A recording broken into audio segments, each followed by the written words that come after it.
So I bought this light a couple months ago, and a lot of YouTubers have it.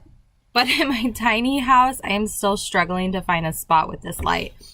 And I think it'd look really good if I can get it to hang up right here. Back there, it just makes me look darker.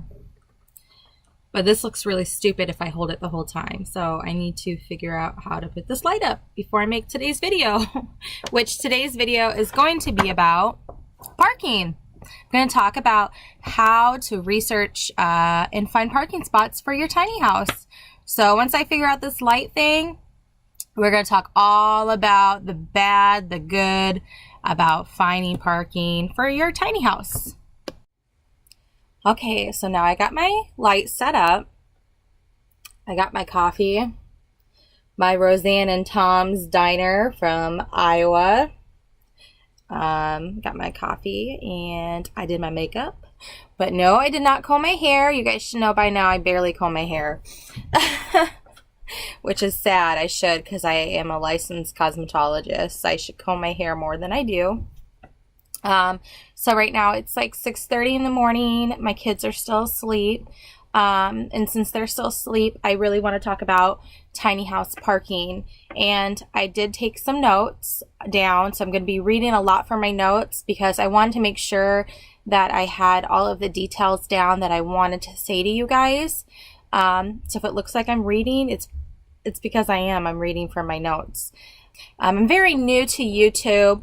So a lot of things that I do is not as professional as other people. I mean, I just started out in August making YouTube videos for our channel. So I'm still learning. I have a lot of equipment, like a lot of cameras.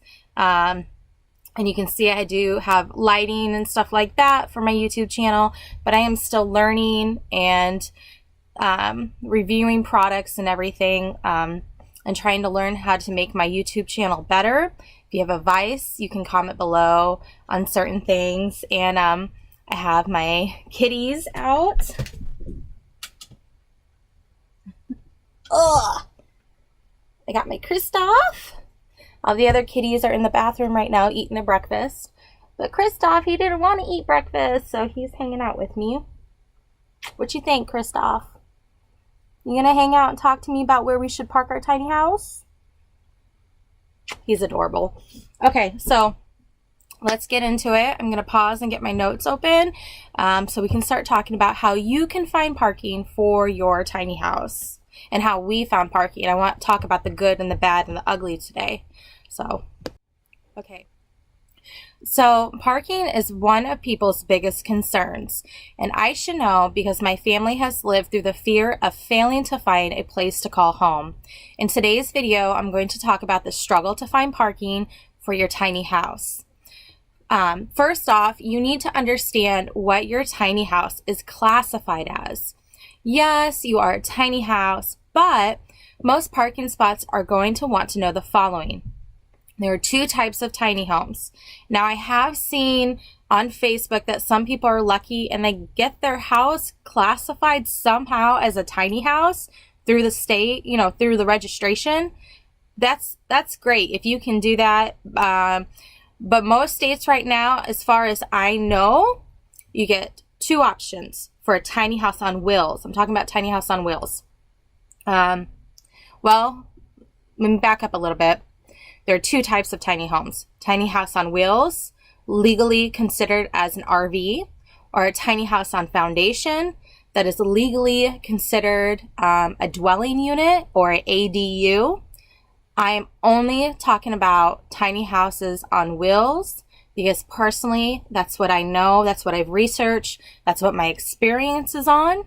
So I'm gonna stick with tiny house on wheels. First off, are you RIVA certified? Okay, so what does that mean? Let me scroll down just a little bit. Okay, so RVIA is an organization that exists to promote the industry of RVs. So basically, if you are RIVA certified, I think I'm saying that. I have RIVA and I have RVIA. I don't know which one it is. I Googled it and Google came up with both of them. Basically, the only way you can get that certification is if somebody who is certified like that, like a company, builds your home. They have the legal right to give you that certification. You yourself cannot get that certification through any kind of class. You have to be a business or a manufacturer of RVs. So just get that out of your head that if you're building your house right now, you're not going to be that kind of certification unless you pay somebody to help you become that certified. So if you build your house like our family did, you are going to be considered a travel trailer. Which there's nothing wrong with that. Actually, a lot of RV people or a lot of RV parks accept you that way. So there's two ways. You can be a tiny house travel trailer, or you can be a tiny house that is RV certified. It's basically you're RV certified. You have the hookups as an RV. My house does also have the hookups as an RV, except for we have a composting toilet. Not a big deal. But that is something that you need to ask people. Like when you start looking for places, you need to ask if they accept composting toilets, or don't even talk about it, because some people won't even mention it. I guess basically if you have a composting toilet, I don't know here, don't tell them you have a composting toilet unless they ask you, because there's always places around the community that you can drop your compost off at. And that's not such a big deal, because if you call an RV park and they say, are you a compost toilet or are you hooked up to plumbing? They have a reason why that they need to know that, because their city zoning laws, require them to have plumbing hooked up. So if you lie to them and say, yeah, I'm hooked up as a toilet plumbing, and you lie and you have a compost toilet, and they want to like tour your house, if they want to do an inspection, which they have every right to inspect your house if you're staying on their property to make sure that you're not lying, they will kick you off their property. If they find out at any time that you have a composting toilet and you lied, they have every right to kick you off the property. So just be straight up about your plumbing, your electricity, your water lines, everything. Just be 110% straight up honest. Okay, so back to where I was going. You're RV certified or you're a travel trailer. Let's go on.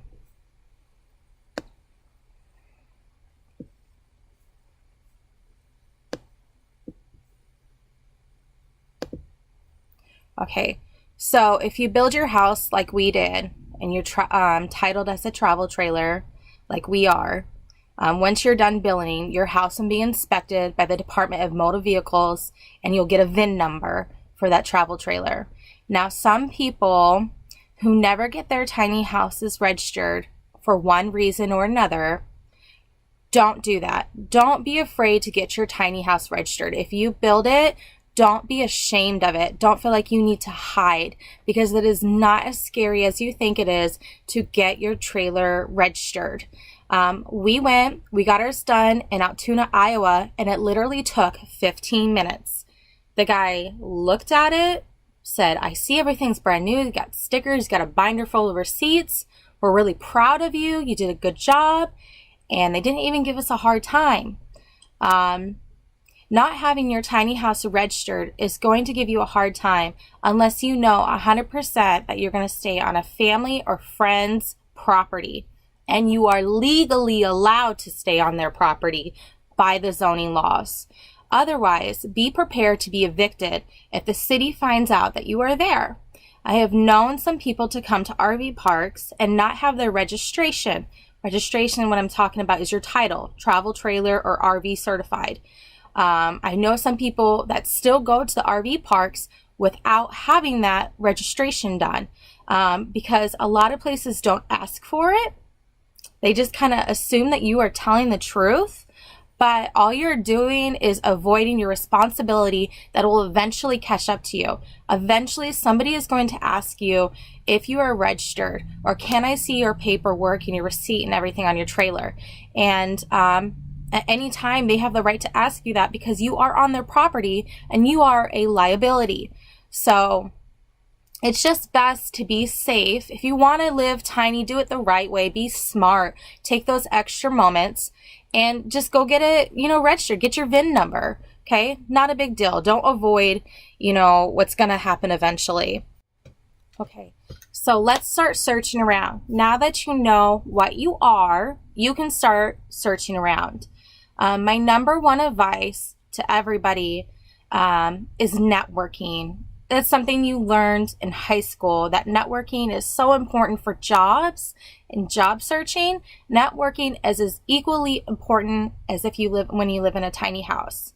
Add yourself to tiny home groups on Facebook, Instagram, Twitter, or even go to tiny house festivals and exchange numbers and things to people that you think that you can talk to or is very knowledgeable. And also remember, not everybody has time to talk about their story. I choose to be on YouTube and talk to people and be very open about our lifestyle because I want networking connections. I want more friends. And I just think it brings me closer together as a community. But not everybody's like me. Not everybody's an open book. So if someone doesn't want to talk to you, don't push them, don't keep messaging them. But on Facebook itself, there's a tiny home people group. There's like 40,000 members on there. Somebody's going to talk to you. So add yourself to all those groups, network around, find some friends, find some acquaintances in the tiny home community, because networking has saved me several times. And I'm going to tell you why. Networking has helped me find at least 3 parking spots. Anytime I am looking for a new spot to park, I go to one of these groups and I ask them first, where can I find this spot in this city? Where can I find a spot to live in Orlando? Chances are somebody else has already been there and can give you advice on that location and how to call around. If it's negative advice, which I have received negative advice before to not stay somewhere, but then I show up there and it's actually the opposite. Remember, everybody's experience is different. That person, is going to have different experience than you. They could be just a negative person altogether. They could have not been paying rent. And you know what I mean? There's shady people out there. So even though they tell you where you can park and they say negative things about it, don't take the negative advice until you've been there and you see for yourself. Judge for yourself. Because, like I said, because your advice can be different than somebody else. So my first step is my networking. Then the second step is... So my first step is contacting the groups I'm in. If I get any leads to where I park, I will call and see if it's true. Okay, so my second step is calling. Calling around to those places that people said that I could stay at and asking them if this is true. Do you accept travel trailers or RV certified tiny homes? If you don't get a lot of leads from those Facebook groups, you can also Google search tiny house parking in this city/state. And majority of the time you will get a very small list. Sometimes you might get a small list, sometimes you might get a bigger list, and just write all that down or print it or whatever, put it in a notebook, have a huge list, because the next thing you're going to do is call this list. You're going to call each place and talk to them. Tell them, do you accept RV certified tiny homes? Or do you accept travel trailers? I never say tiny home when for travel trailers, I never say tiny homes first off the bat. I say, hey, I'm wanting to find a parking spot. Do you guys accept travel trailers or buses? Because even though I'm not a bus, chances are if they accept buses, they're cool and open-minded and willing to accept tiny homes. I kind of fill out the person to see what kind of attitude they're in, because if they're like really snappy, like they don't want to talk to me right now, I say, you know what, not interested, and then I hang up, and then I have my husband call like a day later to see if they're in like a better attitude, because sometimes people are really stressed out at RV parks, and if they seem to be like snappy, bad attitude, I just say I'm not interested and have him call, and he has better luck than me. So let me scroll down just a little bit more.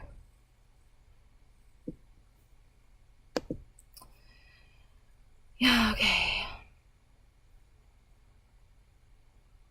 Oh, another thing you can also do, if you're, there's two types of tiny home people, I should say. There's tiny home people on wheels that like to travel, and then there's tiny home people like us that want to stay put. We've tossed around the idea of traveling state to state with our tiny house, and after moving from Iowa to Florida, that was a 52-hour drive. I never want to move my house again. And if I move my house, it's just going to be like the city over. Moving the tiny house in that many hours was so incredibly stressful. I personally never want to travel with my tiny house state to state. If my house was smaller and less weight, that'd be great. So I'm more of a person who's looking for permanent tiny house parking. And then you have people who are looking for tiny house parking who want to move state to state. And it's quite a big difference, because if you're looking for permanent housing, permanent spots, it could be in a convenient area to where you can go visit the spots that you want to see. But if you are traveling state to state to state, you are really taking it on chance of luck. You're calling before and they say, yeah, I accept you, come on down, put a deposit down or whatever. And then you show up and the place is crap, or it's unsafe or unhealthy environment for you. And then you're kind of, you're out of luck because you spent your money and this is where you have to stay at for so long. So that's why it's also important to network and take pictures. Like I started a Facebook group called Tiny House Parking. Right now it's not very active because there's not that many people on there, but what my goal is for that group is to have people take pictures of the places they've been and they've stayed in the different states and post it online to let other people look at and understand, hey, I lived here in my tiny house and I felt safe, or hey, I lived here in my tiny house and I got robbed, or my tiny house got stolen. Because we're a community and I think that we should stick together. So going back to the steps, you can also, I don't think I told you this, you can also look at mobile home parks. A lot of mobile home parks also accept you. So basically you just need to make your list, get your list from Facebook or your networking friends and Google, and also Google like RV and mobile homes, get a huge list. Call them, see if they say yes or no to tiny homes, travel trailers, or RIVA certified tiny homes. And if they say yes, let's go on to the next step. The next step is going there. And like I said, there's two types of tiny home people: the people that travel around the United States and just wing it, and then there's people like me who want to be permanent for one reason or another. Because I have children, I need to be more in a stable environment. So your next step is to go there. Now let's say you're moving to a different state, like how we moved from Iowa to Florida. What we should have done, but we didn't, was we should have came here first. We should have taken a whole week or weekend, fly down here, visit these places, and then put a deposit down.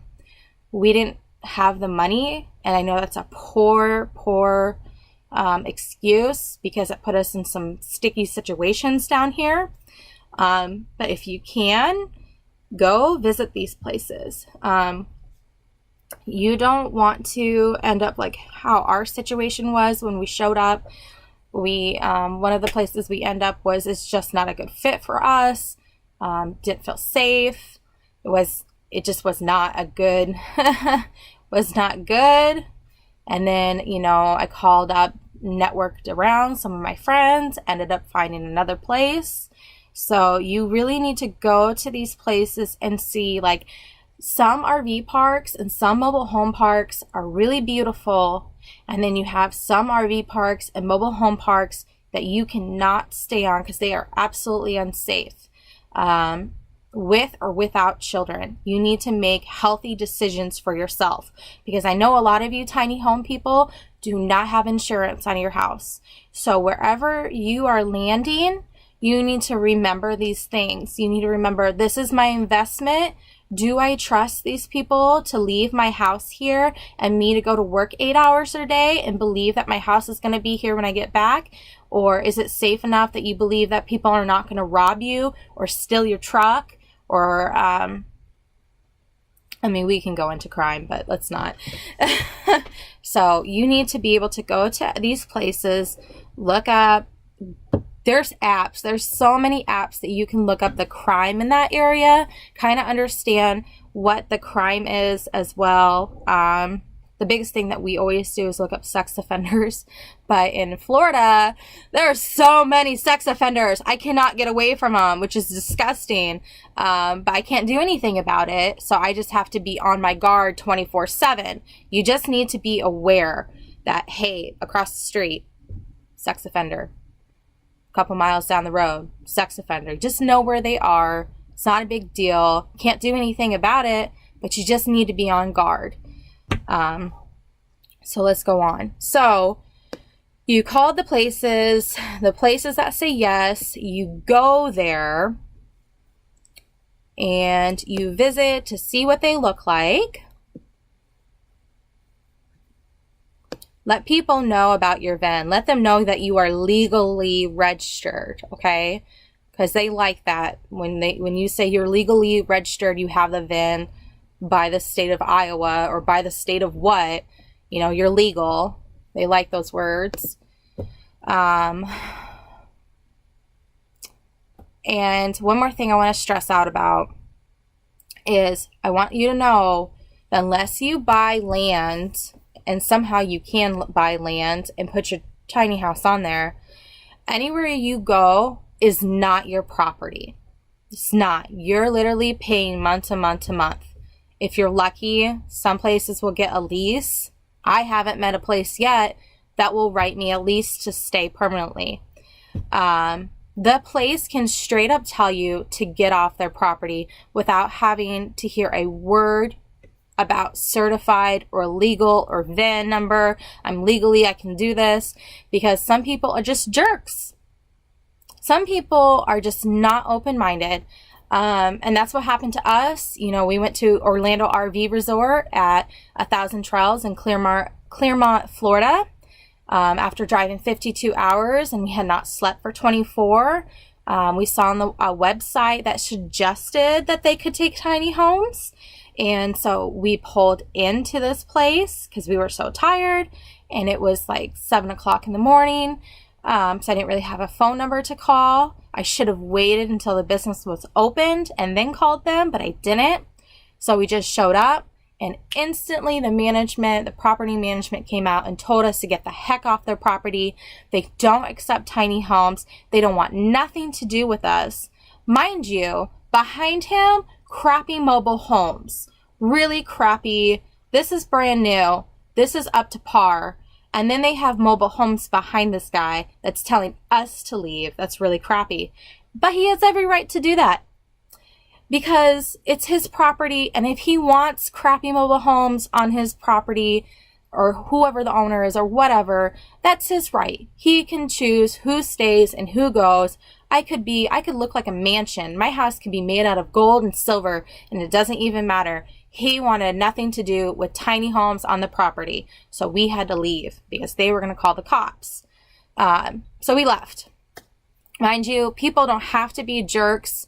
He could have easily said, hey, I see you have a tiny house. We don't accept him here. I'm sorry, I can't help you out, but I have to have you leave.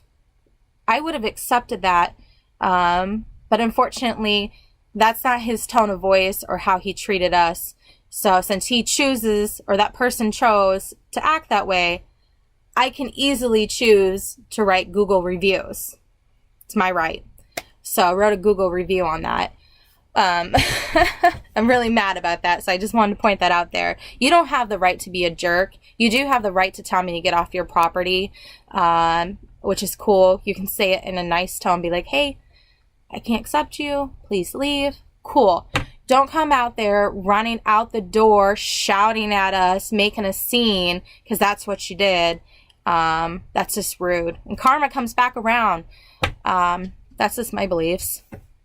So just know that people can kick you off their property at any time they want, even if you are at a parking spot at an RV or a mobile home park, because it's not your land, you don't own it. They can kick you out. You don't, unless you have a lease agreement, which is really hard to do. They can still kick you out. So let me go down just a little bit more. Okay, so you made your list of potential parking spots. You've called them, and now you've either visited them or you're kind of going out on a whim and trusting that they're okay. What's the next step? The next step is a lot of RV and mobile home parks are going to ask you for some kind of deposit. And this is based on our personal experience. When we put a deposit down and show up to a place and it's not safe and you want your deposit back or something like that, you need to make sure you understand what the guidelines are for refunds. And you also need to be very strict and say, I want a receipt. So let's say you call them, you're ready to put a deposit down, ask them, how am I going to get a receipt from you? Are you going to fax it to me? Are you going to email it to me? Are we going through PayPal? You need some kind of records, and you need to understand the refund policy. I record my phone calls. Me and my husband, we record our things. I know sometimes that's not legal. But one time we almost got scammed out of $7,000 for our trailer, the tiny house trailer. But we had our records and phone calls and email, like emails, receipts, and a phone call all recorded. And that helped save us because they wanted to say that they didn't know us and that we didn't exist and we never spent $7,000 to purchase this trailer. So we came back at them with all of this evidence. So it's kind of the same thing. If you're going to an RV park, keep your text messages, keep your Facebook Messenger, screenshot those messages, put them in an email, put your text messages in an email, and email yourself them.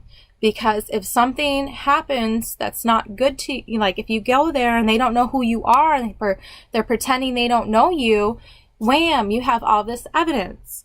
And then if they still don't want to acknowledge that or lie about that, then you know you have to sue them to get that money back or go to court or whatever, small claims court for that. And yes, everything I'm saying is really scary, and that's because it is scary. Tiny homes are so new, and that I say like the last decade, tiny homes are so new, you really need to protect yourself. And having friends and networking just makes it better for you, because having those friends can help support you and tell you if there's a problem you have, chances are that person has dealt with it before and they can help you and understand things. And then you become the helper. So like me, I've been living in my house for almost a year now. And if I have problems, I can help my tiny home community near me, or online. I can help people because I've been there. I've done that. Let me tell you what we did. You can like it or not like it, but this is my advice. And I've been there and I've already suffered through that. And tiny house parking is probably the one thing that's really stressful, because not the building. The building you think, oh boy, building this house, this is so stressful. I don't know if I'm ever going to make it. Then you go to the next step and you think, oh boy, I don't know. I don't think the state's going to license and register me. I have all these papers and receipts, but I don't know. I'm really stressed out about that. And then you're licensed or you're registered. And then you think, oh crap, where am I going to park this? And that's where I think the stress is the highest level. because we're so new.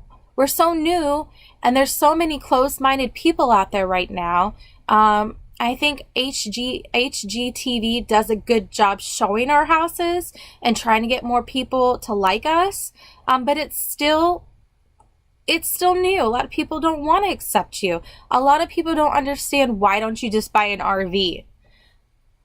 I know the reason why you don't buy an RV.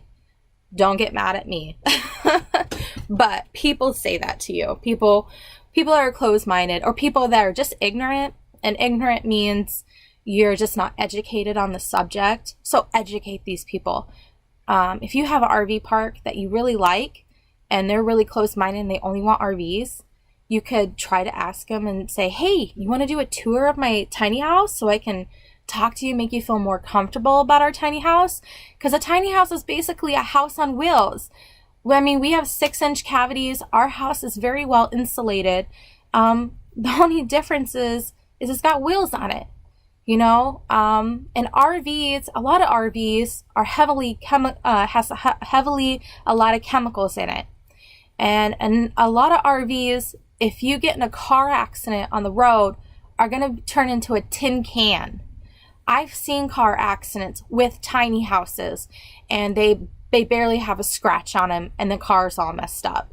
You know, there's a lot of different reasons why people choose tiny homes over RVs. And sometimes you just have to explain those reasons why to people who are closed-minded. And that's okay. You just talk to them and say, hey, this is what's up. This is why it works. This is why it's cool to live in a tiny house, or why it works for us. I have a whole kitchen. I have a washer and dryer. I have a bathtub. It's 2 stories. What RV do you know that has 2 stories in it? So, I mean, the list goes on. But let me just go off my checklist and make sure I've told you everything that you need to know about parking. Oh, Craigslist. Oh, okay. Another reason, or another way people try to find parking, is Craigslist. I am very wary about Craigslist. I don't use Craigslist because of the Craigslist killer. And that's okay. If you choose to use Craigslist, maybe you've had good experiences. To me, I always think that people on Craigslist are going to murder me. So I don't go on Craigslist. But I know a lot of people that have used it for parking. And also Facebook Marketplace. Make an ad. I'm going to slow down a little bit. Make an ad telling you what you want about a parking spot. Say, hey, I'm looking for Orlando, Florida, a parking spot for my 30-foot tiny house trailer, and I'm looking for this much for rent. Is there anybody who wants to help me or has a spot for me? I'm a little weary on these ads because a lot of people put a lot of information on these ads, and you put yourself in a very big vulnerability. Did I say that right? Because you're like, hey, I'm a female, I'm single, and I have a tiny house, and I'm looking for rent for $450 a month, and I have a cat, and I do this, and I go to work from 9 to 5, so I'll never be home. And then you get weirdos on there. They're like, yeah, I have a backyard. It's totally safe. You can come live with me for $450 a month. And then they know everything about you, that you're a single woman or single family, or you go to work from 9 to 5 and they hijack you or something like that. I just think it's really sketchy. Like, I think some people have really good experiences.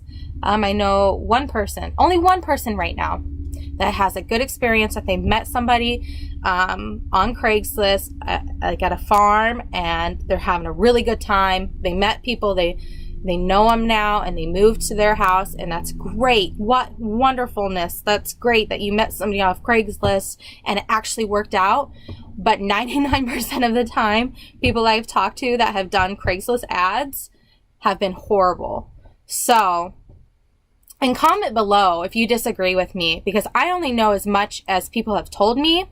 So if you have a different experience about Craigslist or Facebook Marketplace and placing an ad for parking, comment below so other people understand that kind of experience. Personally, I would keep away from them. So, but going back to Craigslist, people say, hey, I want to live on a farm. And some farmers do use Craigslist, and they'll say, hey, you work on my farm in exchange for rent. Mow my yard, pick this and that, do like 40 hours a week on my farm, and I'll let you live on my farm for free with electricity or water. And then you get some people that say, hey, I live on a huge acreage and I have plenty of parking. But what you don't know is you go there and you park there, and there's other families living there. They have other RV families who live there and are trying to stay off grid too. And I recently have met somebody who went to a farm and they had a whole bunch of RV or homeless people living there, and a majority of them did drugs. And that's very sketchy, because then you're going to work all day and you're leaving your house there with all these sketchy people. So that's also getting into security, but that's going to be another video I'm going to make. I'm going to talk about security and GPS and what happens if your tiny house gets stolen. I'll make another video on that. But I'm just saying, if you use Craigslist, you better make dang sure you know what you're doing. You do background checks. You make sure these people aren't sex offenders or felonies or murders or anything like that. You need to be responsible. And just do a really good check on everything wherever you are parking, because this is not your property and it's never going to be your property. You're just paying to live there. It's like an apartment. So moving on.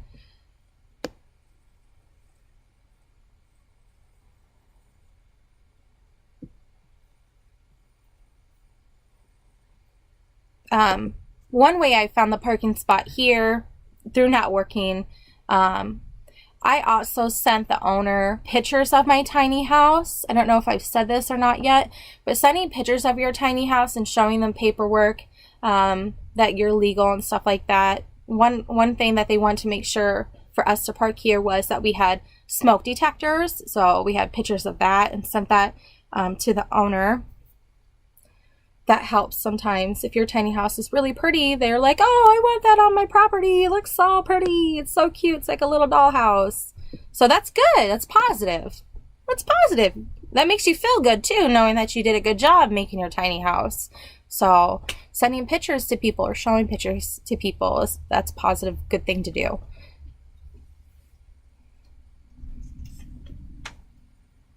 Okay, and one more thing I want to talk about. If somebody tells you they don't want to give you a receipt for your deposit or give you a monthly receipt or anything like that, that's a red flag. Don't stay there.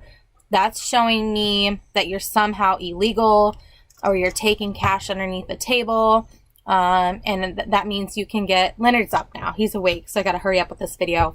That they're somehow illegal, which means you're illegal, and they can evict you at any time. Okay, Leonard. Say hi. Hi. Say good morning. I got to get ready for school. We just started school yesterday. I built this boat. And it's 7 o'clock now, so yeah, you did build it, didn't you? Yeah. Okay, watch out. Let me finish the video, okay? Okay, so just a refresher. Networking on all different kinds of social media. Google search. And also, after you Google search, Google Map, take a look at it. Take a look at the location from the Google view to see how close the trailers are. Because sometimes RV parks, stop. Sometimes RV parks have RVs and tiny homes this close, and that is a hazard, whether they like to admit it or not. Leonard, stop. Whether they like to admit it or not, when you park RVs this close to each other, they have propane in them. If one house or RV blew up, the rest of the park is going to catch on fire or blow up with it. So make sure you look at Google Maps to see how close the RVs are together. To me, this is not acceptable. And it will never be acceptable in my books to have homes on top of each other like this. I don't care how cheap the rent is. It is unsafe. And I don't know why the city allows that. And in Florida, it's sad, but a lot of RV parks are like that. In Iowa, we had a good 10 to 15 feet of distance. Where we are now, this city says you have to be at least 5 feet or more, which is still, that's a good amount of distance. But when you see houses like that close together, do not stay there. It's never going to be okay. And plus, how in the heck are you going to get out of your spot if you have to move? Everybody has to move just to get you out of that spot. It's not safe. Okay, so you have your list, you call people, you show up, and you go visit them, and you either like it, you make a deposit. If you make a deposit, keep your receipt, bam, you just got yourself a parking spot. And if you're really lucky, ask if you can make some kind of lease agreement or rental agreement. If you're cool with the people, the property management and everything. And sometimes they'll be like, yeah, because they want the income. If you can make an agreement saying, hey, I want to be here for a year. Can I just make a quick contract with you for a year? That's even better. So I'm glad this video is over because it was really incredibly stressful. Coming. Parking is going to be one of the stressful things that you ever do. Why is it? And now this is the fun time. Now that I'm somewhere safe, I get to enjoy this time with my kids. And I got to hurry up because I have to do homeschooling today and Leonard's awake. But currently we are still an hour and a half away from our parking spot that we want to be. Chris is an hour and a half away from his job, which puts a huge strain on us. And sometimes you're going to have to do that. Sometimes your parking spots are going to be an hour away from your job. A majority of tiny home people that I know commute to work. And I mean, even in Iowa, Chris was driving 45 minutes away because of our parking spot. So just be prepared to sacrifice that. You know, there's going to be sacrifices when you stay on other people's property, and you just are going to have to realize parking is not a perfect situation. Maybe 1% of people find the perfect ideal parking spot. But I think 99% of other people have a hard time finding parking, and you're going to have to make sacrifices. So, but right now we're in a safe, very safe community. And we're happy, and I wish it was closer to his job. That's the only flaw that we have right now. Otherwise, it's an amazing community. We'll see what happens. Until then, thank you for watching. If you have any comments or questions, you can go ahead and comment below, and I'll try to answer them. One of my next videos I'm hoping to do is security. And what's about? You told me you would stop. Is security. Okay, stop. And because lately we've had a lot of tiny houses stolen, and you need to know how to protect your property. So I'm going to go into details with that, how to protect your property, how to hook up GPS and everything like that. Okay, say goodbye. Wait, I need to watch your portion button. You say goodbye. Thank you for watching. Let me watch your portion. And if you haven't subscribed, please subscribe to this channel. And we'll talk to you soon.